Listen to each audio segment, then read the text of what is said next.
Yeah, I graduated from college last year. I got my degree in human development, and after graduation, I went right into the workforce and started working in mental and behavioral health.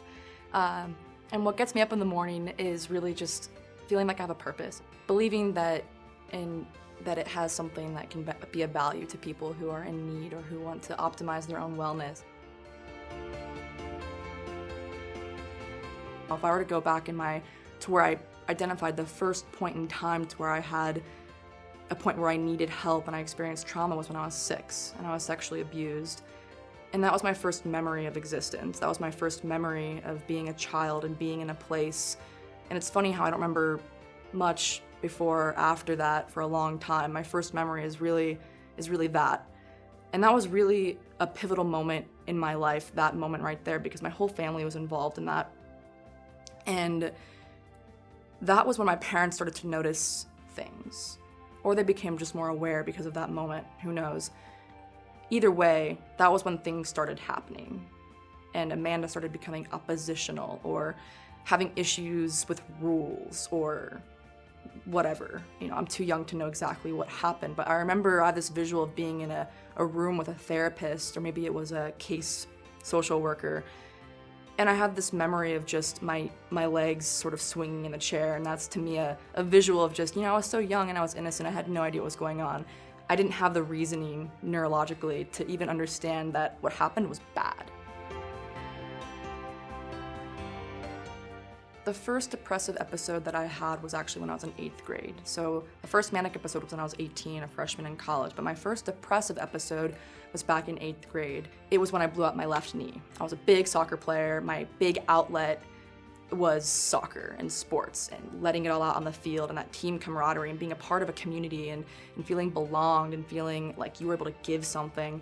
And when I blew out my knee and had to go into surgery and get all my ligaments replaced, that was a really big point in my identity that was I had to pull away from a big part of how I identified, which was sports.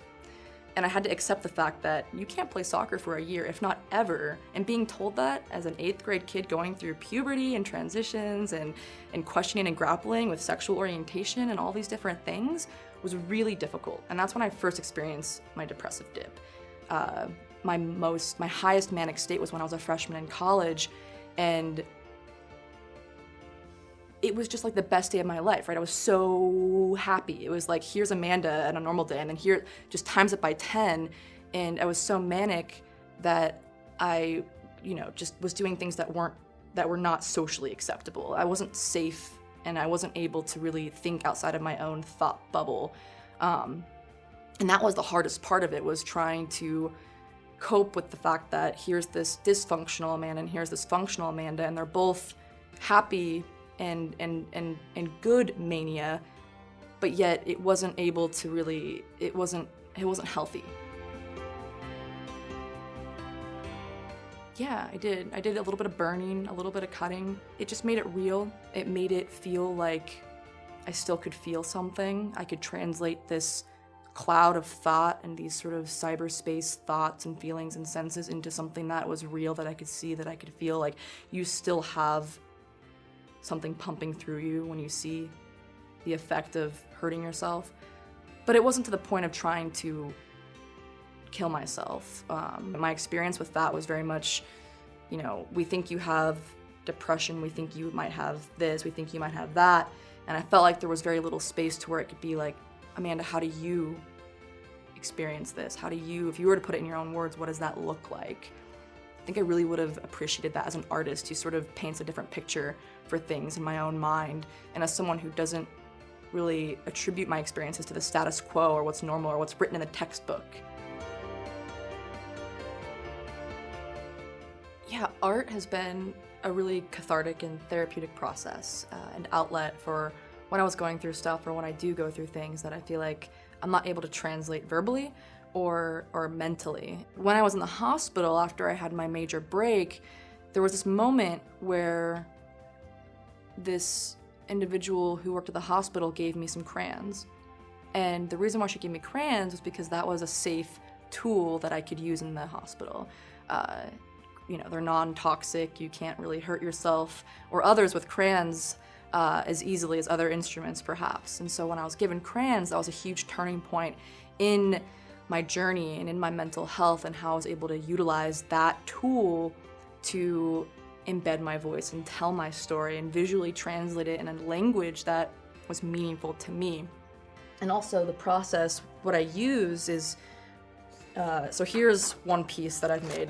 And how I make this piece is a perceptual process, because I do these layers. So the first layer, I'll do like a whole layer of yellow, and then I'll do a whole layer of orange, and then a whole layer of red, green, blue, whatever it is.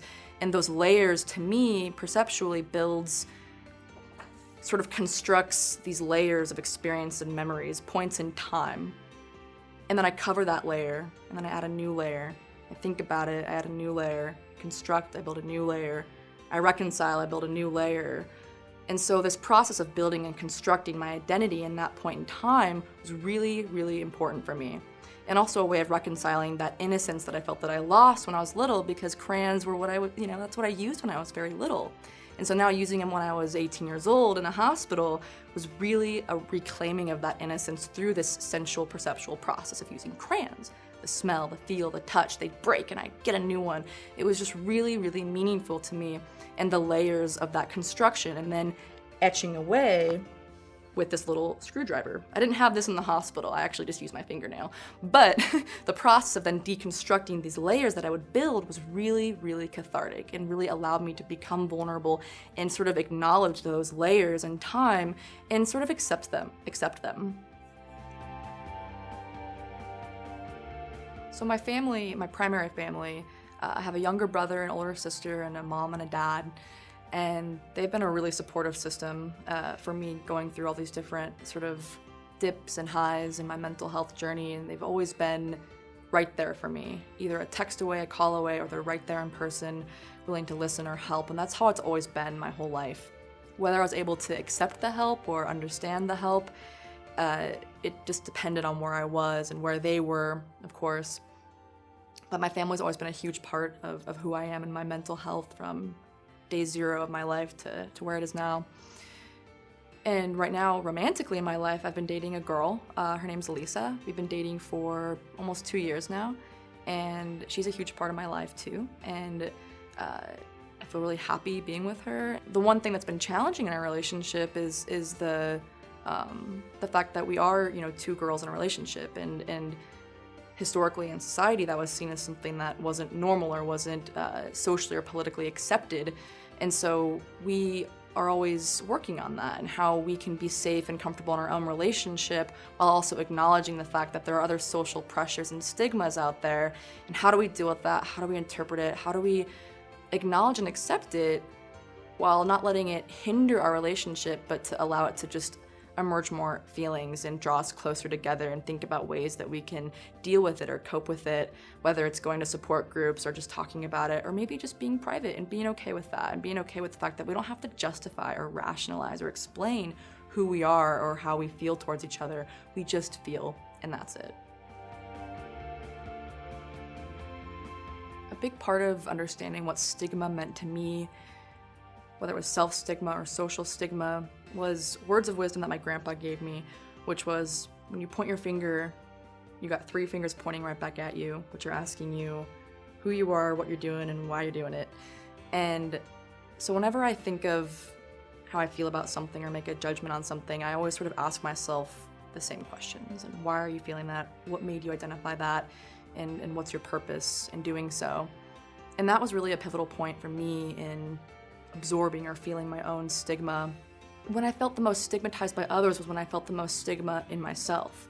So when I was diagnosed as having bipolar disorder, which I don't currently identify as, in receiving that diagnosis of being mentally ill or having a mental illness, all of a sudden I felt like a bad person. I felt negative. I felt this weight of feeling like this person in society that wasn't accepted or that was different in a bad way. And in absorbing that stigma and absorbing that self-stigma of receiving that diagnosis, I think it projected that in a lot of ways, because I remember feeling the most social public stigma when I felt the most self-stigma.